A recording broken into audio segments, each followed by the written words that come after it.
In this video, I'll show you the settings you should change, the built-in add-ons you need to enable, and how to make Blender feel like a tool you actually control. By default, Blender uses your CPU for subdividing objects in the viewport.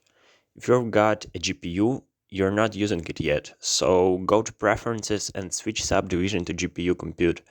It makes your viewport way smoother, especially when using the Subdivision Surface modifier. If you're working on a laptop, you've probably noticed the Numpad shortcuts don't work. Go to Input Settings and turn on Emulate Numpad. Now the number keys on top will work like a numpad. Also, enable Emulate 3-button mouse, Alt plus left click. Your laptop just got Blender friendly. Ever tried rotating the view and suddenly you're orbiting the sun? Turn on Orbit Around selection under Navigation.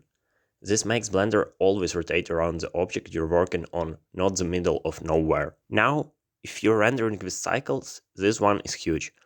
Go to Preferences, System, and choose your GPU under CUDA or OptiX. If you don't do this, Blender uses your CPU for renderings, and that's painfully slow. Enabling your GPU can make renders 5 to 10 times faster. Blender crashes. It's a fact of life. That's why autosave is a lifesaver. Go to Preferences, Save and Load, and make sure autosave is turned on. I like to set mine to every 2 minutes. It's like having a time machine for your Blender files. Now I'll show you the must-enable add-ons that already are in Blender, you just need to enable them. Node Wrangler. This is the most important add-on for working with materials. With one shortcut, Ctrl-Shift-Click, you can preview any node instantly. It'll save you sanity in the shader editor.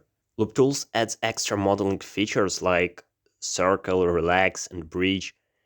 If you do any mesh modeling, you'll wonder how you lived without it. Archimesh lets you create rooms, windows, doors, staircases, all procedural.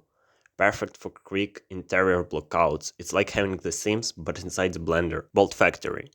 Need bolts, nuts, or screws?